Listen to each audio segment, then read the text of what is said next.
Let's go now to Morgan Murphy for the weather news. Morgan? Thanks, Tasha. Well, it's official. You can put those jackets away. The massive amounts of snow are probably gone for the year, but massive amounts of rain have come in its place. In Louisiana, New Orleans received multiple storms pass through fairly quickly, but the rain fell so fast there that the streets are still flooded and power lines are down. Power crews couldn't even get there to fix them because there was so much water there. But out in California, you don't necessarily need power lines with the new incentive they're giving you. So if you install solar panels, they're actually giving 10,000 customers a free smart thermostat that you can connect right up to your smartphone and set it while you're on the go. But we are moving into severe thunderstorm weather here, and this is something the National Weather Service gives you to try and spot a storm, and there's a lot going on here, but I'll show you 3 things you should probably watch out for if you're spotting a severe storm. Now, the first thing on the eastern edge of a storm, so the first thing you'll be seeing is going to be the mammatus clouds, and they're pretty iconic, pretty easy to pick out. It's basically pockets of air where water is evaporated and the wind has taken it backwards. So this will be something easy to spot when you're looking for your severe thunderstorm.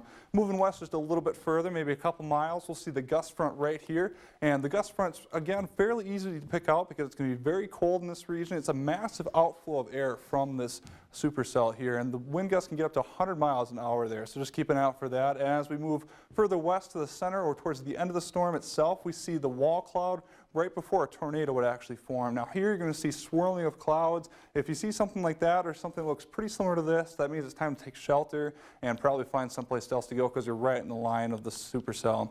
So just keep in mind these three things when you're looking for a severe thunderstorm, and you should be fine. But they do bring something other than just rain, hail, and tornadoes. They bring something a little bit more peaceful also. Perhaps the most underappreciated givers in our natural world, trees take a beating in the winter. In climates with variable spring weather, some trees can be in danger. You know, it's not necessarily the 30 degrees, it's more the wind. And what it does is it can burn off the buds. Doesn't kill the tree typically, but it delays their rebudding and their leaf formation. However, there are other non-weather factors that can also hinder spring budding. People aren't the only ones that enjoy seeing this new growth in the spring.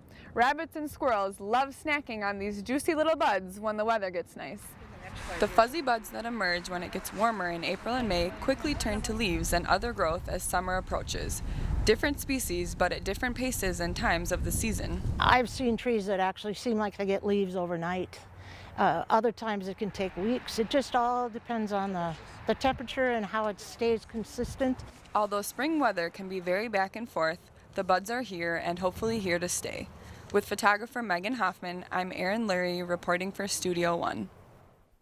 Now, if you're going to plant some trees or plants of your own, just make sure you do it after Memorial Day so they can last as long as possible. We're going to do a quick quiz on what we just talked about, though. So our weather question of the week is, what feature is located directly ahead of a tornado in a supercell? Is it a gust front, mammatus clouds, wall cloud, or overshooting top? And it's important to know all these things because we're heading into severe weather storm season.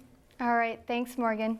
Let's head now. Morgan joins us in our studio with a final look at the weather. Morgan? Thanks, Tasha. Yeah, taking a look at the weather for this week, we're looking at below average temperatures in pretty much the whole United States, except for the West Coast. They're going to stay pretty warm this week, actually, which is pretty nice for them. Moving over to our precipitation for this week, we see that the southern part of California might actually get a break from that drought they've been experiencing. Might get a little bit of rain on those wildfires down there, while the Midwest going to be looking pretty dry, and the wildfires there might continue on until next week. That brings us back to our thunderstorm weather question of the week. What feature is located directly ahead of a tornado in a supercell? And the answer is actually wall cloud. And you're going to see a lot of swirling motion in the clouds. If you see one of these, you probably want to get out of the way. Okay, so there's that quote saying the calm before the storm. What's that mean? Yeah, actually that's going to be if you're away from the storm, you might notice that. But if you're right in the line of it, you're probably going to be seeing winds up to 60 to 80 miles an hour the entire time. All right, thanks, Morgan.